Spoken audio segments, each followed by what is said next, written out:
আসসালামু আলাইকুম। আমি ওমর ফারুক। আজকে বাংলা ব্যাকরণের একদম হাতেখড়ি যেটা বলা যায়, সেই টপিকটা নিয়ে আলোচনা করতে চেয়েছিলাম। তো আজকে সেটি আলোচনা করব। ভাষা এবং বাংলা ভাষা। আমাদের বাংলা ব্যাকরণ শেখার যে হাতেখড়ি হয় বা কোর যে বইটা থাকে, সেটা হচ্ছে ক্লাস 9, ক্লাস 10 এর যে বাংলা ব্যাকরণ বইটা থাকে, বোর্ড বইটা থাকে, সেটাকে আমরা বেস করে সবসময় পড়াশোনা করি। এসএসসি, এইচএসসি, অ্যাডমিশন এবং জব ক্ষেত্রে আমরা প্রত্যেকটা বাসায় প্রত্যেকটি স্টুডেন্টের রুমে আমরা এই বইটা দেখতে পারি। তো এই বইয়ে খুবই ইনিশিয়াল একটি টপিক হচ্ছে ভাষা ও বাংলা ভাষা। তো আজকে সেই বেসিকটা আমরা আজকে আলোচনা করবো ইনশাআল্লাহ। চলো বোর্ডে চলে যাই। তো আজকের যে আলোচনাটা হবে সেটা হচ্ছে ওকে, সেটা হচ্ছে ভাষা ও বাংলা ভাষা। ভাষা ও বাংলা ভাষা। ওকে, ওকে, ফাইন। ভাষা ও বাংলা ভাষা নিয়ে আজকে আমরা আলোচনা করব মূলত। দেখো, আমরা যখন খুবই বেসিক থেকে আলোচনা করব, প্রথমেই আমাদেরকে কোন টপিকটা আলোচনা করা লাগবে? কোন টপিকটা আলোচনা করা লাগবে? ভাষাটা কি? ভাষাটা কি? আমি যখন স্টুডেন্টদেরকে জিজ্ঞেস করি যে ভাষা বলতে তুমি কি বোঝো, ম্যাক্সিমাম স্টুডেন্ট বলে যে মনের ভাব, মনের ভাব, সরি, সুন্দর করে লিখি একটু। ম্যাক্সিমাম স্টুডেন্টের যে অ্যান্সারটা থাকে সেটা হচ্ছে মনের ভাব প্রকাশের মাধ্যম। ওকে, আমি আগে বলছি যে একদম বেসিক থেকে যেহেতু আলোচনা করা হবে, একদম শুরু থেকে ধরে ধরে আলোচনা করব। মনের ভাব প্রকাশের মাধ্যম ম্যাক্সিমাম স্টুডেন্ট এটা বলে। তখন আমি উল্টা আস্ক করি যে বিড়ালের যে ডাক, কুকুরের যে ডাক, সিংহের যে ডাক, পাখির যে ডাক, এই ডাকগুলোর দ্বারা তারা কি তাদের মনের ভাব প্রকাশ করে কি না? তারা তো অবশ্যই তাদের মনের ভাব প্রকাশ করে। তাহলে কি পশু পাখির ডাক ভাষা হবে? না, পশু পাখির ডাক তো ভাষা না। তার মানে কি, এই সংজ্ঞাটা হচ্ছে ইনকমপ্লিট। তো আমি এই সংজ্ঞার একটা পয়েন্ট আমি ধরতে পারবো, সেটা হচ্ছে 1 নম্বর ধরতে পারবো মনের ভাব প্রকাশ করে, অ্যান্ড আরেকটা ধরতে পারবো অর্থপূর্ণ শব্দ বা বাক্য। অর্থপূর্ণ হতে হবে। তাহলে সেকেন্ড হতে হবে কি? অর্থপূর্ণ। ক্লিয়ার? তাহলে ভাষা হতে গেলে শুধু মনের ভাবটা প্রকাশ করলেই হবে না, একটা বিড়ালও মনের ভাব প্রকাশ করে। তো বিড়ালের ডাক তো আর ভাষা না, ওটা তো ধ্বনি বা আওয়াজ, রাইট? যদি সেটা অর্থপূর্ণ হয় তাহলে সেটা হবে ভাষা। তাহলে আমরা সহজভাবে যদি বলি, আমাদের ভাষা হলো মনের ভাব, চিন্তা, অনুভূতি, এগুলো প্রকাশের একটা মাধ্যম। এবং এটা কিভাবে প্রকাশিত হয়? ধ্বনি, লেখা বা চিহ্নের মধ্য দিয়ে। ধ্বনি, লেখা বা চিহ্নের মধ্য দিয়ে। এখন কথা হচ্ছে, ভাষা তো আমরা বুঝলাম যে মনের ভাব প্রকাশ করে, মনের ভাব প্রকাশ করে, তো এবং অর্থপূর্ণ হতে হবে, তখন আমরা সেটাকে ভাষা বলবো, রাইট? এখন আমরা বেসিক্যালি বুঝি কি, আমরা যেটা মুখে বলি, আমরা যেটা মুখে বলি এটাই বুঝি ভাষা। মূলত না, আমরা যেটা লিখি। প্লাস চিন্তা করেন, যারা চোখে দেখে না, যারা কথা বলতে পারে না, তারা কিভাবে কথা বলে? তাদের মধ্যে দুটো কন্ডিশন দেখতে হবে। তারা কি মনের ভাব প্রকাশ করে? ইয়েস। তারা যেটা বোঝায় সেটা কি অর্থপূর্ণ নাকি অর্থপূর্ণ নয়? হ্যাঁ, অবশ্যই অর্থপূর্ণ। আমরা ব্রেল ভাষা জানি, অর্থাৎ ব্রেল ভাষা কাদের জন্য? দৃষ্টি প্রতিবন্ধীর জন্য। ব্রেল ভাষাটা কিভাবে লেখা হয়? আমরা যখন একটা কিছু দেখি, জাস্ট এইরকম করে চোখ যখন বন্ধ করা, চোখে দেখতে পারে না, বাট এটাকে এমনভাবে অক্ষরগুলোকে উঁচু উঁচু করে লেখা হয় যাতে সে বুঝতে পারে যে আসলে এটাকে এখানে কি লেখা হয়েছে। তো এটা হচ্ছে ব্রেল ভাষা। তো এটাকেও আমরা ভাষা বলবো, রাইট? তো এটাকে আমরা ভাষা বলবো। তাহলে আমরা বলতে পারি চিহ্ন, ধ্বনি, লিখিত রূপ। সো এই সবগুলো মিলে আমরা সেটাকে কি বলি? ভাষা বলি, যেটা মনের ভাব, চিন্তা, অনুভূতিকে প্রকাশ করবে। আশা করি ভাষার যে বেসিকটা এটা একদম ক্লিয়ার হবে। এরপরে কারো কোনো কোশ্চেন থাকবে না ভাষা নিয়ে। এখন আমরা যখন ভাষাতে আসি তখন আমাদেরকে পরিচিত হতে হয় ধ্বনির সাথে, রাইট? আমাদেরকে কিসের সাথে পরিচিত হতে হয়? ধ্বনির সাথে। ওকে, এখন ধ্বনি জিনিসটা কি? ধ্বনি জিনিসটা কি? ধ্বনি জিনিসটা হচ্ছে আপনি যেটা লিখেন, আপনি যেটা লিখেন এইটার একটি উচ্চারিত, অর্থাৎ যেটা আপনি মুখে বলেন সেটা হচ্ছে ধ্বনি। আপনি যেটা লিখলেন এটাকে যখন আপনি উচ্চারণ করবেন সেটাকে বলা হবে কি? ধ্বনি। ওকে, এখন ধ্বনি আমি যদি এক কথায় বলি, ধ্বনির কথা আসলে আবার আসে কিসের কথা?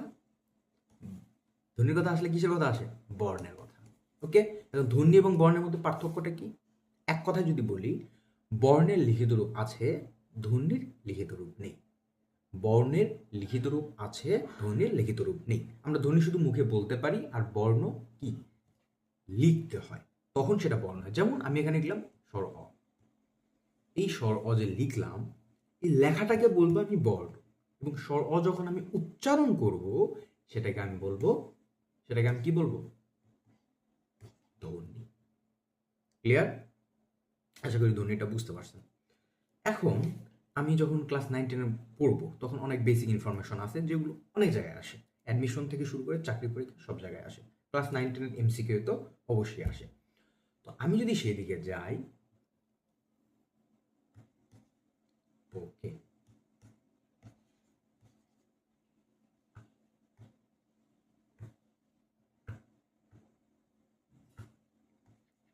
ওকে,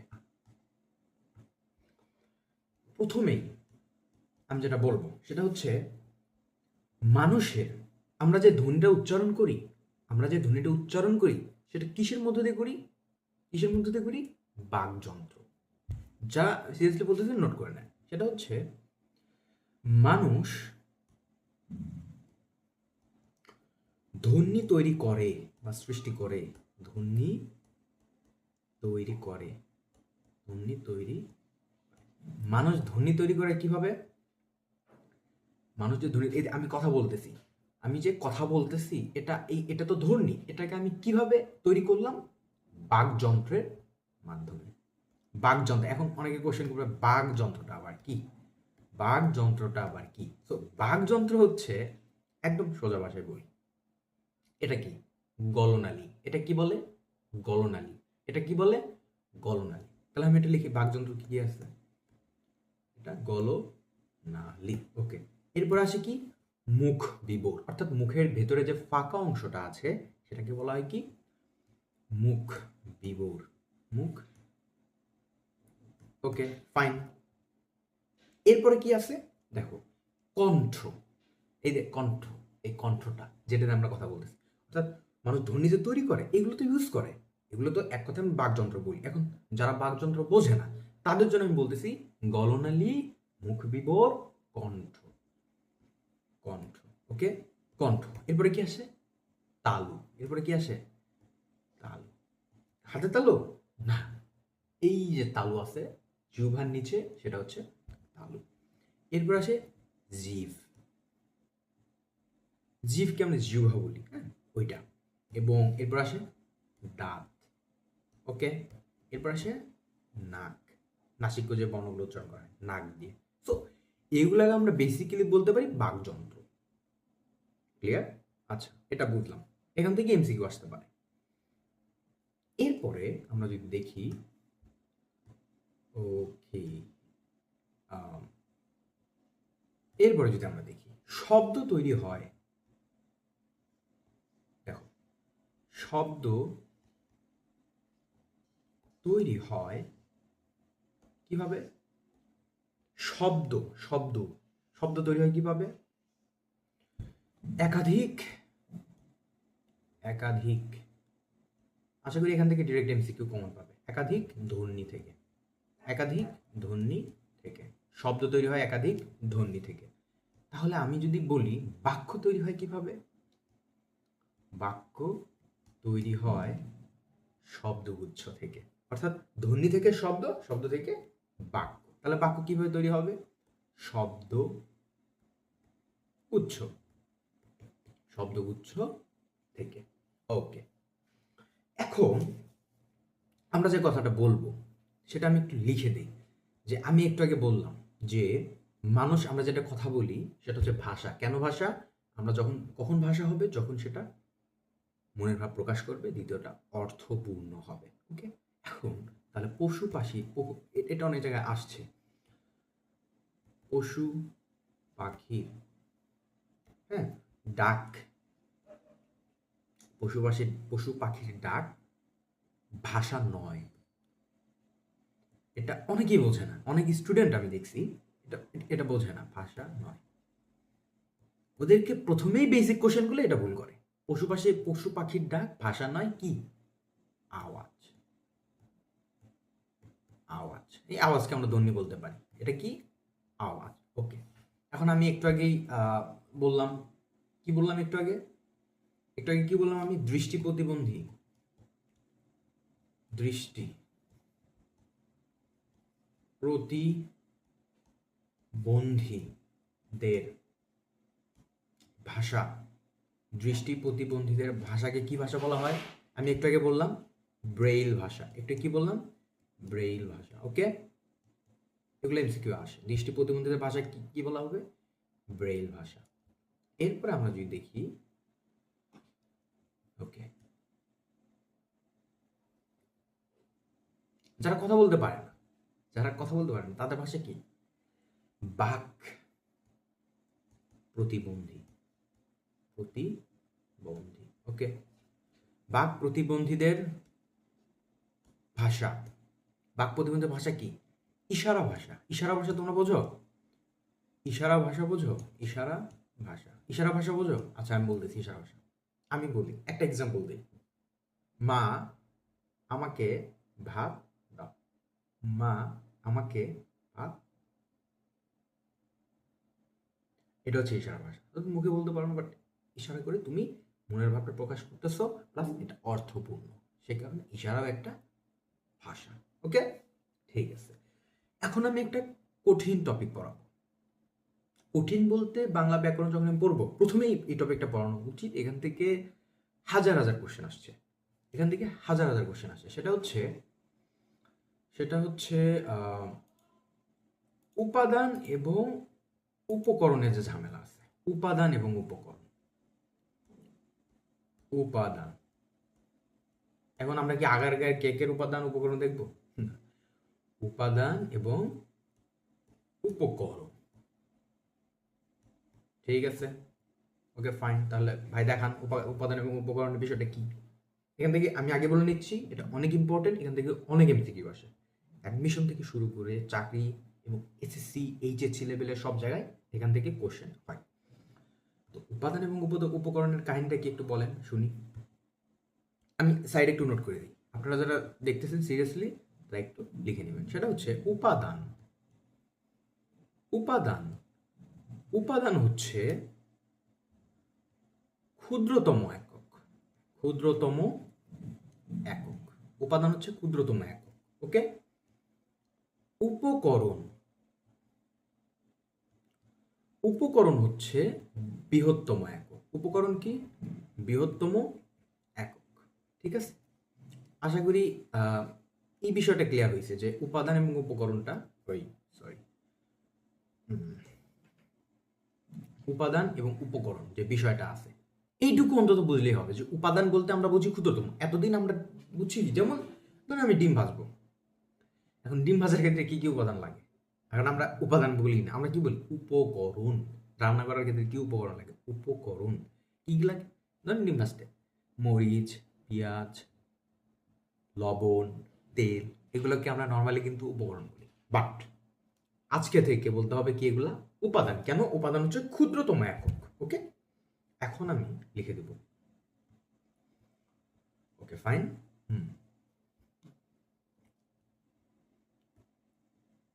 ওকে, ভাষার, এখান থেকে অনেক এমসিকিউ আসছে প্রত্যেকটা জায়গায় থেকে। ভাষার মূল উপাদান, আশা করি এটা দেখার সাথে সবাই অ্যান্সার করবে যে ভাষার মূল উপাদান। কেন অ্যান্সার করতে পারবে? উপাদান মানে ক্ষুদ্রতম একক, এবং ভাষার সব থেকে বেসমেন্ট কোনটা, ক্ষুদ্রতম একক কোনটা? ধ্বনি। কি? ধ্বনি। ওকে, ধ্বনি। ফাইন। এটা হচ্ছে একদম বেসমেন্ট, এটা কিন্তু একদম বেসমেন্ট, একদম ক্ষুদ্রতম এককটা। এখন আমি যদি বলি ভাষার মূল উপকরণ কোনটা? উপকরণ। উপকরণ একদম কি, যেটা একদম বৃহত্তম একক। ভাষা, ভাষা বলতে আমরা বৃহত্তম কি বুঝি? বাক্য, রাইট, বাক্য। এগুলো কিন্তু বোঝা যায়, আমি দুইটা লাইন লিখে দিয়েছি, এখান থেকে অনেক কিছু পারবো এবং এখান থেকে অনেক এমসিকিউ আসবে। উপাদান, ক্ষুদ্রতম একক, উপকরণ, বৃহত্তম একক। এখন তাহলে ভাষার মূল উপাদান কি হবে? ধ্বনি। এবং ভাষার মূল উপকরণ কি হবে? বাক্য, রাইট? ওকে, এটা আরেকটা আছে, আমি তিনটা ভাগে এটা ভাগ করে দেবো। সেটা হচ্ছে একটা ভাগ হচ্ছে এটা, এটা একটা ভাগ, এটা হলো যাতে মনে থাকে, মাথায় থাকে, সে কারণে দেয়া এইভাবে। আরেকটা হচ্ছে, এটা আরো ইন্টারেস্টিং, সেটা হচ্ছে বাক্যের বাক্যের মূল উপাদান। আবার লিখতেছি, বাক্যের মৌলিক উপাদান। এখান থেকে যে যে যে কিওয়ার্ডগুলো ইউজ করে এমসিকিউ আসে আমি সবগুলো লিখে দিচ্ছি। এরপর আছে হচ্ছে বাক্যের ক্ষুদ্রতম একক বা অংশ। সবগুলোর একটা অ্যান্সার। Guess what? সবগুলো অ্যান্সারটা কি হবে? বাক্যের মূল উপাদান, মূল উপাদান কি, মৌলিক উপাদান কি, ক্ষুদ্রতম একক বা ক্ষুদ্রতম অংশটা কি, কি হবে? রাইট, কি? শব্দ। এখন যখনই এই একটা হচ্ছে শর্টকাট, আমি এটা একটা শর্টকাট, এবং এর ভেতরে যদি আমি শর্টকাট দিই সেটা হচ্ছে কি, বাক্য বললেই শব্দ।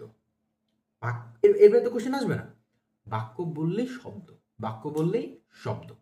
বাক্যের মূল উপাদান শব্দ, বাক্যের মৌলিক উপাদান শব্দ, বাক্যের ক্ষুদ্রতম অংশ শব্দ।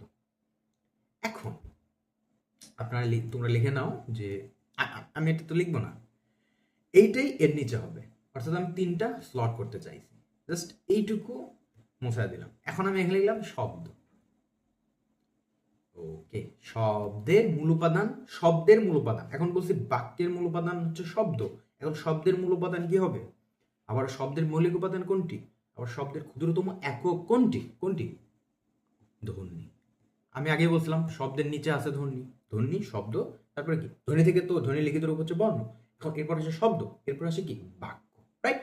তাহলে শব্দ বললেই ধ্বনি, বাক্য বললেই শব্দ, শব্দ বললেই ধ্বনি। আশা করি ক্লিয়ার হয়েছে এটা। তাহলে এটাকে তিনটা স্লট হইল, এটা একটা উপরেরটা, এরপর একটা নিচে এটা, এবং আরেকটা হবে কি শব্দের, অর্থাৎ ভাষার মূল উপাদান ধ্বনি, ভাষার মূল উপকরণ কোনটি? বাক্য। এরপরে বাক্যের মূল উপাদান শব্দ, বাক্যের মৌলিক উপাদান শব্দ, বাক্যের ক্ষুদ্রতম একক শব্দ, এবং শব্দের মূল উপাদান ধ্বনি, শব্দের মৌলিক উপাদান ধ্বনি, শব্দের ক্ষুদ্রতম একক ধ্বনি। এটা যে কতটা ইম্পর্টেন্ট, যখন যে কোনো পরীক্ষায় যাবেন দেখবেন এখান থেকে একটা কোশ্চেন আসবেই, যে কোনোভাবে আসুক, এই একটা বেস থেকে কোশ্চেন কমন থাকে। আচ্ছা ঠিক, আমি যেহেতু বলছি প্রথম পরীক্ষাটা শেষ করব, তাহলে প্রথম পরীক্ষাটা আমি আরেকটু পড়াবো, করে শেষ। আজকে ক্লাসটা এমনি লং হয়ে গেছে। সেটা হচ্ছে বেসিক কিছু ইনফরমেশন আছে প্রথম পরিচ্ছেদে, এখান থেকে এমসিকিউ অনেক সময় আসতে পারে, সেই কারণে এটা দেয়া। প্রথম যে ইনফরমেশন আমি বলতে পারি,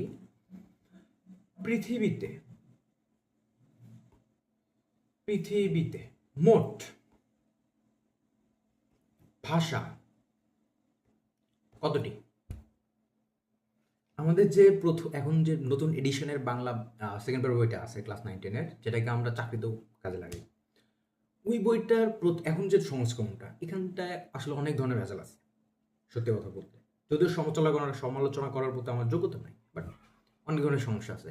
যেমন এখানে কি বলছে, পৃথিবীতে মোট ভাষা আছে কয়েক হাজার, এটা হচ্ছে বইয়ের ভাষা, কয়েক হাজার।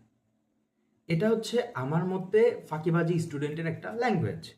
ওরা যখন অ্যান্সার জানবে না তখন যেটা বলবে, স্যার কয়েক হাজার, কয়েকশো হইতে পারে, স্যার এরকম হইতে পারে, তো যারা বলে স্টুডেন্ট, তো আমি বলবো এটা হয়ে আছে ফাঁকিবাজি অ্যান্সার, কয়েক হাজার এটা আছে বইয়ে। ওকে, তো তোমরা পৃথিবীতে মোট ভাষা আছে, এটা যদি আমি লাস্ট আপডেট অনুযায়ী বলি তাহলে 7,099টি। ঠিক আছে, একটু যাদের ইচ্ছা জেনে রাখবা 7,099টি। ওকে, এখন কথা হচ্ছে এর থেকেও ঝামেলার, এবং আমরা ম্যাক্সিমাম স্টুডেন্ট জানি না। কি জানি না? বাংলাদেশে মোট ভাষা, মোট ভাষা, বাংলাদেশে মোট ভাষা আছে কতটি? বাংলাদেশে মোট ভাষা আছে 36টি। ভাবা যায়, বাংলাদেশে মোট ভাষা আছে কয়টি? 36টি। আমরা কয়টা জানি? আমরা 2-3টার বেশি তো জানি না আমরা। তো বাংলাদেশে মোট ভাষা আছে 36টি। এটা আসতে পারে, যেহেতু বই দিয়ে দিছে এইবার আসতে পারে, তো জেনে রাখলাম। এরপরে আমরা জানবো বাংলা ভাষায় কথা বলে, বাংলা ভাষায় কথা বলে 30 কোটি। এটা কোনো আগে থেকেই 30 কোটি বলা হচ্ছে। যাই হোক, বাংলা ভাষায় কথা বলে 30 কোটি। এখন বাংলাদেশি হিসাব তো, যেমন এখন 30 কোটি কি আছে বাংলাদেশে? বাংলাদেশে 30 কোটি মানুষ আছে? নাই তো। বাংলাদেশের সরকারি হিসাব অনুযায়ী আছে কত জানো? সরকারি হিসাব অনুযায়ী আছে 16 কোটি। যদি এটা কতটুকু সত্য তোমরা জানো, বাট বইয়ে আছে এটাই 30 কোটি। বাংলাদেশের সরকারি হিসাব, বাংলাদেশে আছে 16 কোটি।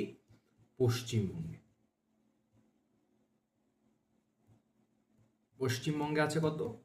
10 কোটি। একবার চিন্তা করো, যখন আমি পড়াই এখানে কোচিংয়ে পড়াই তখন বলে যে স্যার চাটগাঁয়ে তো 10 কোটি মানুষ আছে, চট্টগ্রামে তো 10 কোটি মানুষ আছে।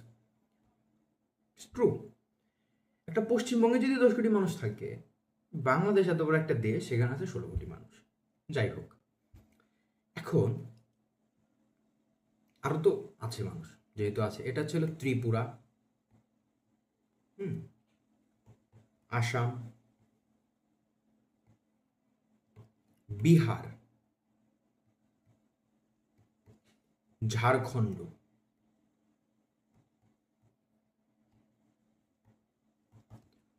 ওড়িশা, আপাতত এগুলাই মনে হয়। তো এখানে আছে হচ্ছে 3 কোটি। এখানে কত আছে? 3 কোটি। ওকে, এখন তোমরা হিসাব করো। বাংলাদেশে 16 কোটি, পশ্চিমবঙ্গে 10 কোটি, এবং এই ত্রিপুরা, আসাম, বিহার, ঝাড়খণ্ড, উড়িষ্যায় আছে কত? 3 কোটি। কত হয়? 29 কোটি। আর 1 কোটি কই আছে? আফ্রিকার একটা দেশ আছে, ওই সোমালিয়া না কি জানি, মেবি সোমালিয়া নাকি, ওখানে ধরো কিছু মানুষ আছে। তারপরে মধ্যপ্রাচ্য, মিডল ইস্টে ওখানে কিছু মানুষ আছে যেগুলো বাংলায় কথা বলে। তো ওগুলো মিলেই আরও 1 কোটি হয়েছে। তো এটাকে 30 কোটি মিলানো হয়েছে আর কি। তো এটাই ছিল। এবং আমরা যদি আরেকটি কনফিউশন আছে, সেটা হচ্ছে মাতৃভাষার দিক থেকে বাংলাদেশের অবস্থান। ছোট বাচ্চার পড়া, বাট এগুলো বইয়ে যেহেতু ইনক্লুড আছে। মাতৃভাষার দিক থেকে বাংলা, মাতৃভাষার দিক থেকে বাংলা কত? 5ম বা 6ষ্ঠ। ঠিক আছে, এটা কি 5ম বা 6ষ্ঠ? অনেক জায়গায় দেওয়া আছে 5ম, অনেক জায়গায় দেওয়া আছে 6ষ্ঠ। এবং এখানে একটা কনফিউশন আছে, যেটা হচ্ছে ভাষাভাষীর দিক থেকে, অর্থাৎ ভাষাভাষীর, আচ্ছা বানান মেবি ভুল হয়েছে। আচ্ছা, এটা হবে জনসংখ্যার দিক থেকে। এটা হচ্ছে জনসংখ্যার দিক থেকে।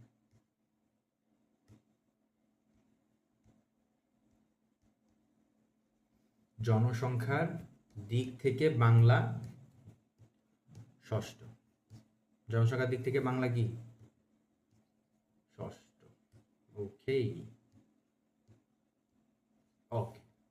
আরেকটা আছে যেটা অনেকে স্কিপ করে, সেটা হচ্ছে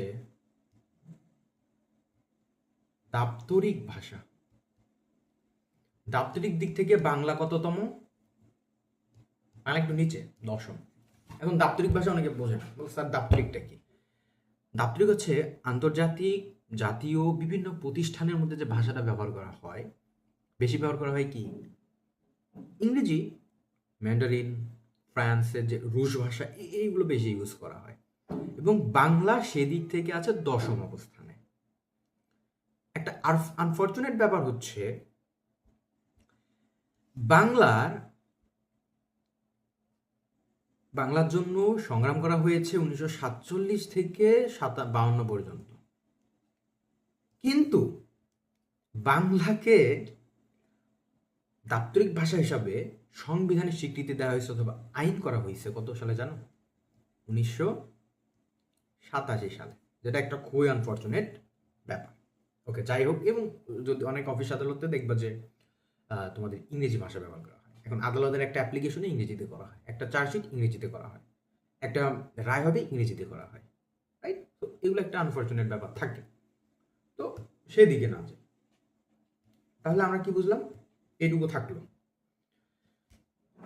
শেষের একটু টপিক আছে, এটা দিয়ে আমি শেষ করব। এটা তোমরা সবাই জানো, সেটা হচ্ছে, এটা আগে ছিল কি, বাংলা ভাষার আগে ছিল কি জানো? বর্ণমালা। এখন দিছে কি লিপিমালা। সেই কারণে মূলত আমি এটাতে লিপিমালা, বাংলা ভাষার বর্ণমালা বা লিপিমালা করতে, এটা অনেকে ভুল করে, এখনো ভুল করে। এই বাচ্চাদের জিগাইলে এখনো ভুল করে। ওরা বলে 50টি, কিন্তু হবে না। কতটি? একটি। তাহলে বাংলা ভাষার বর্ণমালা বা লিপিমালা কয়টি? একটি। এবং বর্ণ হচ্ছে 50টি। বর্ণ কয়টি? 50টি। এখন আমি এই বর্ণ 50টিকে আমি বলি হচ্ছে মেয়ে মানুষ। এই 50টি বর্ণ হচ্ছে মেয়ে। কেন মেয়ে আমি বলি, দেখো, এখান থেকে দুইটা জিনিস আসে। একটা আসে শ্বশুর বাড়ি, ব্যঞ্জন বর্ণ কয়টি? 39টি। ব্যঞ্জন বর্ণ কয়টি? 39টি। আচ্ছা, ব্যঞ্জন মানে কি তোমরা জানো? ব্যঞ্জন মানে তরকারি। একটা মেয়ে যতই পড়ালেখা করুক, শ্বশুর বাড়ি গিয়ে তাকে রান্না বান্না করতেই হবে। আমি কেন 50টি বর্ণকে মেয়ে বলি? এদিক থেকে দেখো, ব্যঞ্জন বর্ণ 39টি, মানে সে শ্বশুর বাড়ি যাবে, ব্যঞ্জন মানে তরকারি সে রান্না করতেই হবে, এটা একটা। আবার দেখো স্বরবর্ণ হচ্ছে 11টি, ঠিক আছে? স্বরবর্ণ 11টি। এখন স্বর, এই যে স্বর মানে তো বোঝো, মানে মেয়েগুলো দেখবা যখন এই বেশি একটা দাপট করবে। দ্বিতীয়ত, যখন তুমি খাইতে বসবা, তোমার বাবা অথবা মা যদি থাকে, এবং তুমি একবার রিলেট করতে পারো, তোমার যদি ছোট বোন অথবা ছোট ভাই থাকে, তাহলে সেটা কি হয়? আগে তোমার বোনকে দিবে, দেন তোমাকে দিবে, বা তোমার বোনকে বড় পিসটা দিবে, দেন তোমাকে দিবে। যদি তুমি কিছু বলবে, ও তো কয়েকদিন পর শ্বশুর বাড়ি যাবে, তুই তো সারা জীবন থাকবি। তো এটা হচ্ছে বাস্তবতা। তার মানে কি, বাপের বাড়িতে তার একটা দাপট থাকে, স্বর অর্থাৎ একটা চিল্লাচিল্লি ভাব থাকে। তো সেদিক থেকে আমি বলি কি, বর্ণ 50টি হচ্ছে মেয়ে মানুষ, ব্যঞ্জন বর্ণ 39টি এবং স্বরবর্ণ 11টি। Jokes part. তো ভাষা এবং বাংলা ভাষা নিয়ে আমরা মূলত বেসিক এগুলোই মূলত আলোচনা করতে পারি, এবং অনেক বিষয় আছে ওগুলো এখন না জানলেও চলবে। প্রথম পরিচ্ছেদে এগুলোর বাইরে তেমন কোনো কোশ্চেন থাকে না। এরপরে যে 2-1টা কোশ্চেন থাকে, এগুলো আমরা নেক্সট লেকচারে বা পরিচ্ছেদ দ্বিতীয়তে যখন ব্যাকরণ সম্পর্কে জানবো, তখন আমরা ব্যাকরণের ইতিহাস, অনেকে ক্লাস নিয়েছিলাম, সেটা আবার রিপিট করবো এবং ব্যাকরণের ইতিহাসটা সুন্দর করে জানবো, এবং ব্যাকরণ আমরা আস্তে আস্তে আগাবো ইনশাল্লাহ। তো আজকের ক্লাসটা এই পর্যন্তই ছিল। সবাইকে ক্লাসটা করার জন্য ধন্যবাদ। ভালো থাকবেন। আসসালামু আলাইকুম।